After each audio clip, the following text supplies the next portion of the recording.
NDA ప్రభుత్వం అంబేద్కర్ పై అవమానకర మాటలను వ్యాఖ్యానించడం సరికాదని మాజీ పార్లమెంట్ సభ్యులు వి హనుమంతరావు ధ్వజమెత్తారు. అంబర్పేట శ్రీరమణ చౌరస్తాలో అంబేద్కర్ విగ్రహ ప్రతిష్టాపనకు భూమి పూజ చేశారు. ఈ సందర్భంగా మాట్లాడుతూ గతంలో బ్రిటిష్ ప్రభుత్వం మనకు రాజ్యాంగాన్ని అమలు చేసిన సంగతి తెలిసిందే.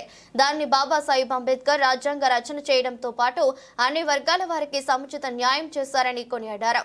నేడు అమిత్ షా పార్లమెంటులో అంబేద్కర్ పై చేసిన వ్యాఖ్యలు ఒక రాజ్యాంగ రచయితపై మాట్లాడటం ఎంతవరకు సమంజసమని ప్రశ్నించారు. ఉత్తరప్రదేశ్ లో అయోధ్యలో రామ మందిరం నిర్మించినప్పుడే మనకు స్వాతంత్ర్యం వచ్చినట్టు అని మాట్లాడటం సరికాదన్నారు. రాహుల్ గాంధీ అన్ని వర్గాల వారికి సముచిత న్యాయం చేసినప్పుడే దేశం బాగుపడుతుందని అన్నారని గుర్తు చేశారు. గతంలో పంజాగుట్టలో అంబేద్కర్ విగ్రహాన్ని పెట్టడంతో బీఆర్ఎస్ ప్రభుత్వం తొలగించడంపై అదే అంబేద్కర్ విగ్రహాన్ని నేడు అంబర్పేటలో స్థాపించడం జరుగుతుందని తెలిపారు.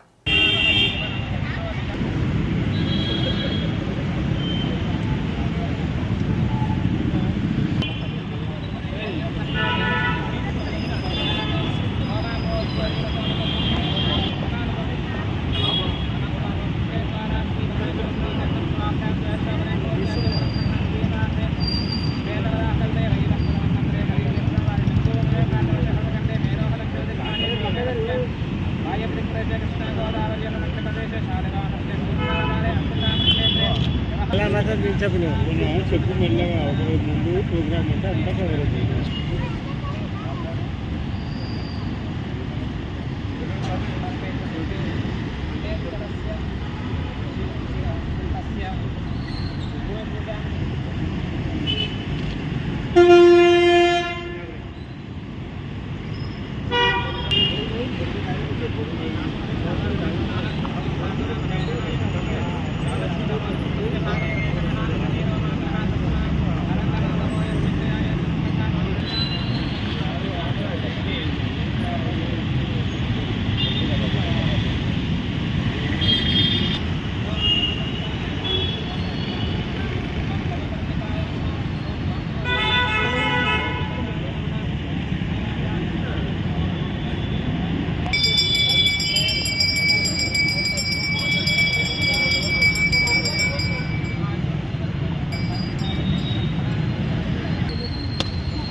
अगरबत्ती अगरबत्ती जरपो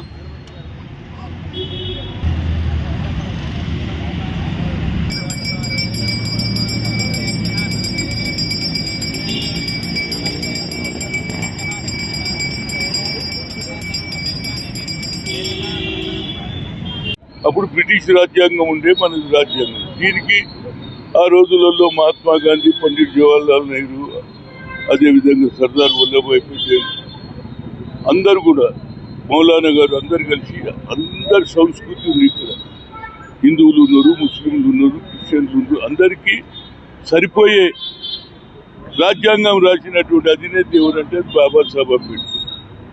ఆ తర్వాత అదే ప్రకారంగా ఇవాళ నా ఉద్దేశంలో అదే ప్రకారంగా ఇవాళ రాజ్యాంగం నడుస్తుంది. కానీ ఇవాళ కొత్త ఆలోచన వచ్చింది.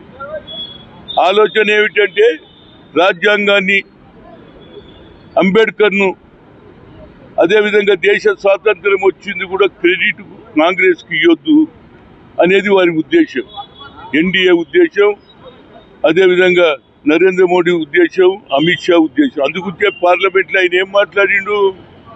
ఫ్లోర్ ఆఫ్ ది హౌస్లో 6 సార్లు పేరెత్తిండు అంబేద్కర్ అంబేద్కర్ అంబేద్కర్ అంబేద్కర్ అంబేద్కర్ అంబేద్కర్ 6 సార్లు అని. ఇది ఒక ఫ్యాషన్ అయిపోయిందంట. ఫ్యాషన్ అరే బాబాసాహెబ్ అంబేద్కర్ రాజ్యాంగం రాసిన ఫ్యాషన్ అంట. అంతటితో ఆగలే. దాని బదులు దేవుణ్ణి పూజ చేసినా స్వర్గానికి పోతారని చెప్పడం అనేది ఇంతకంటే దురదృష్టం లేదు. అంబేద్కర్కు పెద్ద అవమానం చేశారు. అదేవిధంగా ఇంకో పని, ఒక వారం రోజుల క్రితం ఎవరు మోహన్ భగత్ ఆర్ఎస్ఎస్ చీఫ్ ఏమంటారు తెలుసా? నిజమైన స్వాతంత్రం ఏదైతే అయోధ్యలో రాముని గుడి మొదలు పెట్టినప్పుడే నిజమైన స్వాతంత్రం వచ్చిందంటారు. ఇంతకంటే అవమానం ఏమున్నదంటే, షహీద్ భగత్ సింగ్ నీకు దేశాన్ని విడిచిపెట్టి వెళ్ళొద్దు అనేది, నువ్వు ఉద్యమం చేయొద్దు, భారతదేశం స్వాతంత్రం కాదు, నేను వదిలేస్తా అంటే నాకు స్వాతంత్రమే ముఖ్యం అన్నాడు.